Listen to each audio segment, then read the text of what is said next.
Nasa Makas kami ngayon kasi Sila trauma kami.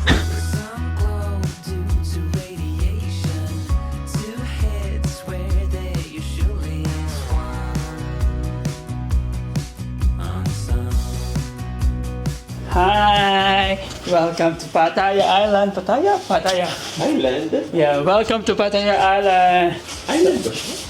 Ay, Thailand. Hi! Welcome to Pattaya, Thailand.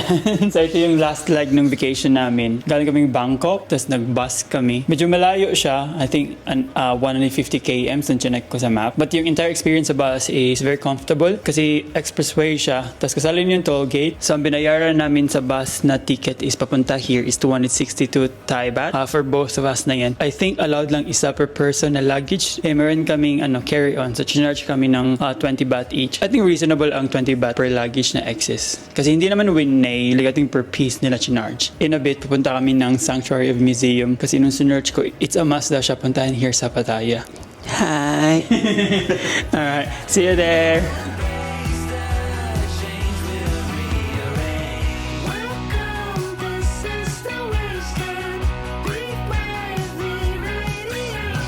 So nandito kami ngayon sa across ng Sanctuary of Truth. Nagpababa kami dun sa sa loob, but walang proper na restaurant kami nakita, parang coffee shop lang. So nandito kami dun sa Ratio. Kataputan siya ng gate ng Sanctuary of Truth, and I think dahil after nun kumain kami ng pad thai and mga pagkain sa night market kagabi, expensive siya. Presyong Bangkok.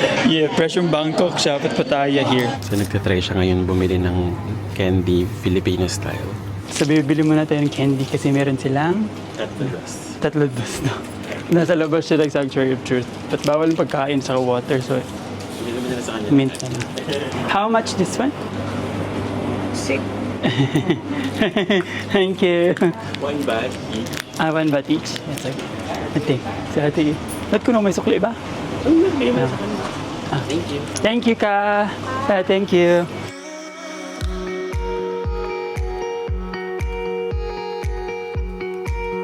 Kasi nakapila na kami, here kami sa may walk-in. 500 baht daw yung fee.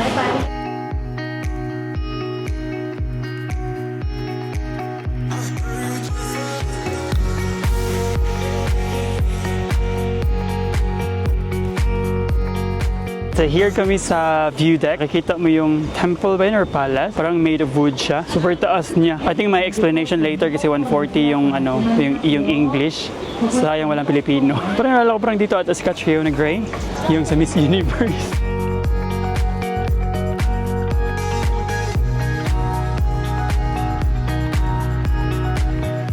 Here na kami sa loob. Kailangan namin magsuot ng helmet kasi meron silang mga ini-install na mga artwork. So, in case may mahulog at safe yung mga heads natin. So, 45 minutes yung tour. Just after that, free na kami mag-room around 4 until 6 p.m. kasi may nighttime din tour na tour.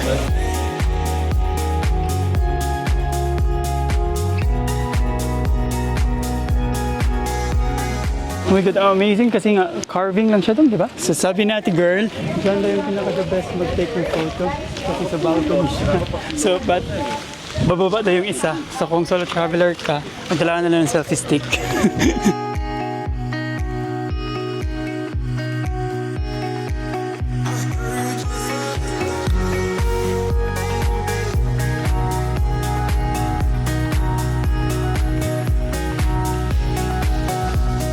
Hello! So tapos na yung tour namin. Tapos na yung 45 minutes na tour. Bali, in-explain ni Lenny. Pilipina siya. Siya yung nag-explain kung ano yung history and kung ano yung story about this sanctuary. Basically, parang may mga 8 truth daw. Mga 8 truth of life sa mga selfishness, drug addiction, and everything.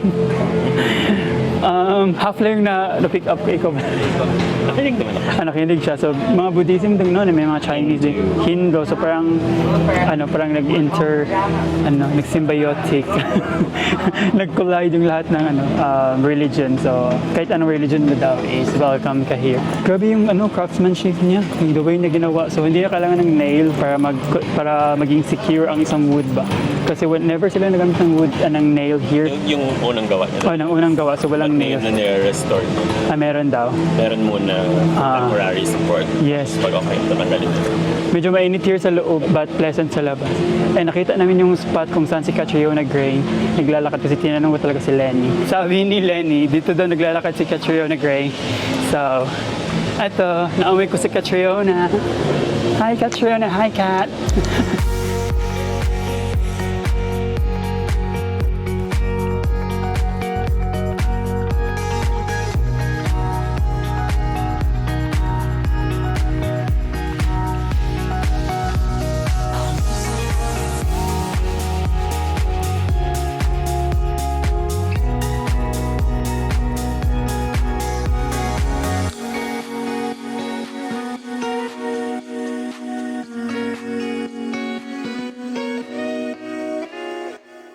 Tapos na kami sa tour namin. Pwede na tanggalin ang helmet. So, babalik na namin yung helmet. That's it for Sanctuary of Truth na tour namin. Lahat ka na mag-carve ng wood. Natin yung mag-carve ng wood. Takot ka. Yes, baka maputol pa yung kamay ko. See you tomorrow sa Island Hopping. Bye-bye! Hi, good morning. It's a beautiful day here in Pattaya. Ito yung last full day namin here. Ang activity namin today is full day island tour kami. Punta kami doon sa Kolarn. Mag-banana boat kami and mag-paragliding. Yung sasakay ka sa parang parachute. Nabook namin siya sa Klook. So join-in tour kami. I think masaya to kasi marami kami. So nag-antay na kami ng pick-up here sa hotel kasi kasali na yun yung drop-off and pick-up sa tour package. See you there.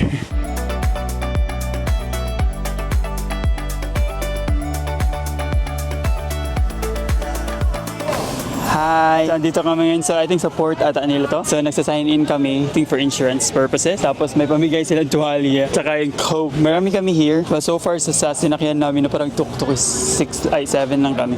But merong iba. So, I think join kami sa isang boat. So, marami. The more the merrier.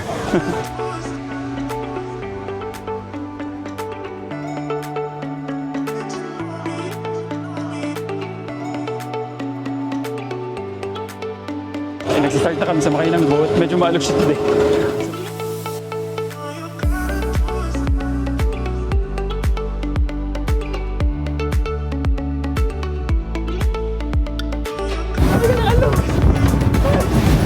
Or ikot kami somewhere.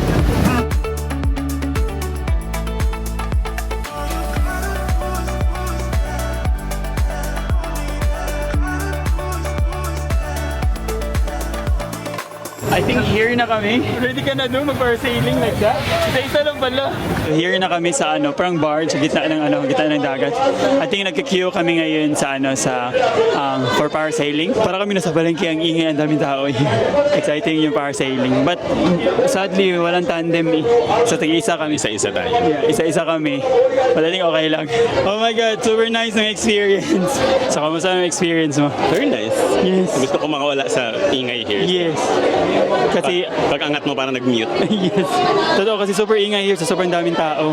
So nung nasa taas ikaw, like very peaceful, very quiet. Tapos nakikita mo parang ang liit ng mundo. Char. Ngayon, pupunta na kami sa next na area na pupuntahan namin. I think sa Seawalker. Yung sea walking. Yeah. Sa Seawalking. But hindi kami kumuha nun kasi before nag-book, may nakita kami yung may na-disgrasya. So for safety na lang. Alright, see you there! Not ko no saan kami pupunta. Super lakas ng alon.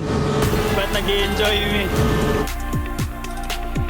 So here kami sa next na bar. Ito yung for sea walking. But sabi nila, pag wala ka daw sea walking, stay ka lang sa boat.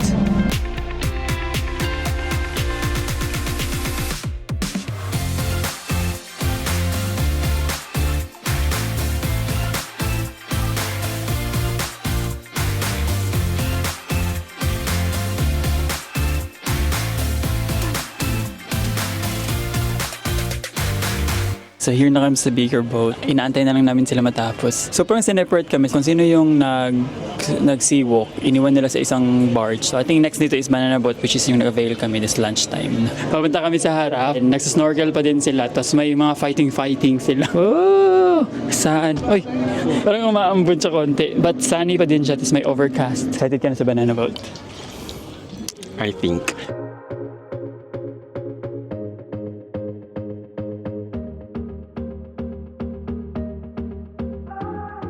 Tapos yung banana boat ride namin, mga 2 minutes nga siya. Tapos inas kami kung pa-flip kami or hindi. So pa-flip kami. Nung nag-start na siya, doon na namin na-realize na naka-t-shirt pala kami. Uuwi kami nabasa. Tinawag kami kanina kasi daw, may drone shot daw. May bayad ba? Photo shoot.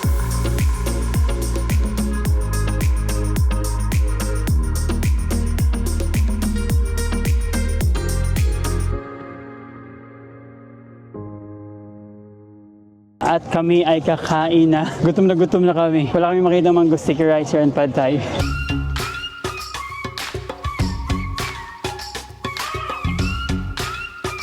Finally, here na yung food namin. Meron siyang soup, meron siyang corn, chicken leg. I think fishing is... Parang fishing isa. May super happy ngayon kasi meron ngang omelette.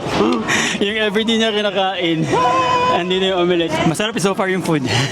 Parang bumawi sila. Lasang kalendarya. Yes, lasang karinderya, lasang lutong bahay. It's me. Yes. So tonight, pupunta kami ng walking street. Manonood ng mga attractions there.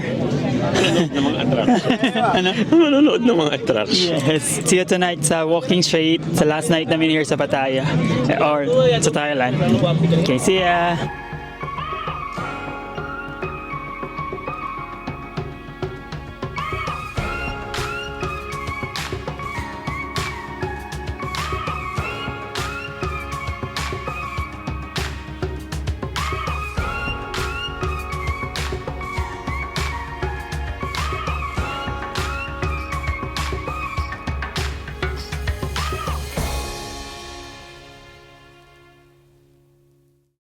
Hi! Punta kami ng walking street ngayon kasi puntahan namin yung attraction here. So malalaman niyo kung ano yung ibig kong sabihin sa attraction here sa walking street pa tayo. See you there sa walking street.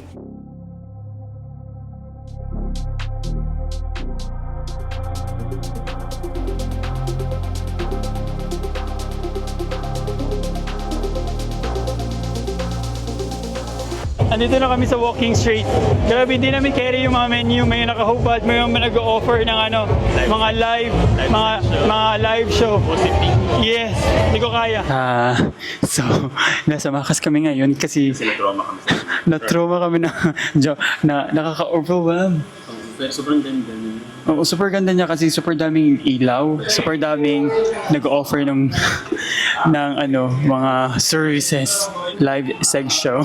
Boy and girl. Yes. Girl and girl. Oo, tas boy and boy with photos pa. Gusto ko yung ping pong. Hindi kami papasok, wala kaming plano pumasok. Gusto lang namin makita yung yung area. Very nice na area. Very clean. Tapos walang cars. Try mo mahagip yung menu tapos i-pause nyo na lang. Okay, alright, sige. So, andito kami sa side ngayon kasi parang hindi pa kami ready.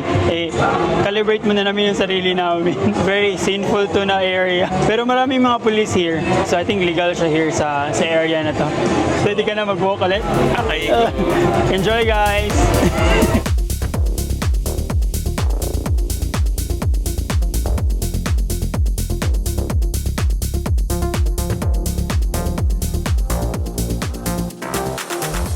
I think nasa gitna na kami kasi pabisi at saka padami ang ilaw.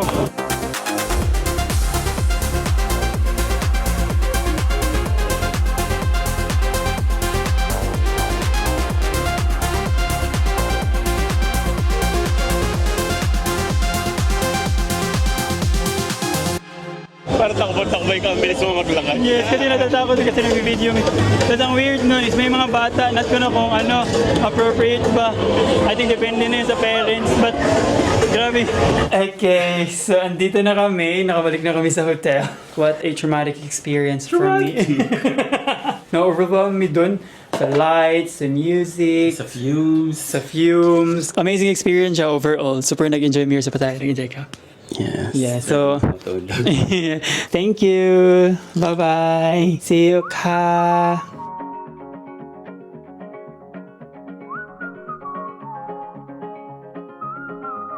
Hi, good morning. So, andito kami ngayon sa Suvarnabhumi Airport. Dumating kami very early. Expect namin dumating kami ng 8, but dumating kami here ng 7:30. Mga 1 hour and 30 minutes lang.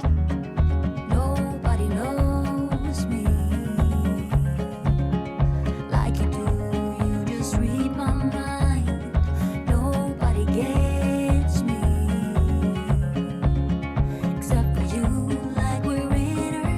Tapos na kasi immigration. So papunta kami ngayon sa VAT refund kasi i-claim natin yung 380 baht. So sayang din. Baka pwede ba natin mabilis sa duty free or gamitin next time pagbalik ng Thailand. Kasi nakuha na namin yung 280 baht namin. Andyan lang siya sa likod na to. Sa may D, sa may ano ba yun? Sa may bollard or pillar na D. Fast yung process din naman nila. And I think yung time ng departure namin is hindi masyadong madami ang nag-claim. I see you. I see you.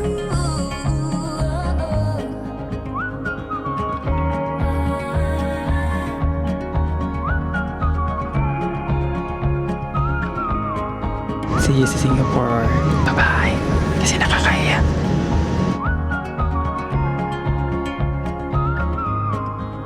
We've arrived sa Singapore for our transit. Nandito kami sa Terminal 2. Like you do, you just make me smile. And I wanna hold you all the time. 'Cause all I do is love you. I can get enough. Andito na kami ngayon sa Terminal 3 kasi dito magde-depart yung flight namin. Nakailang beses na kami nag-transit here sa Singapore and also nakapagbakasyon na din here. But always kami na-amaze. Kaya ito yung first option namin na transit area. Kasi parang feeling namin na parang experience siya. Yung pag pumunta kayo sa airport. Hindi lang siya parang transit na airport ba. Ang dami nagagawa. May mga free tours sila here. And also parang grabe yung options ng magsha-shopping ka. Yun nga lang, maubos nga yung pera mo.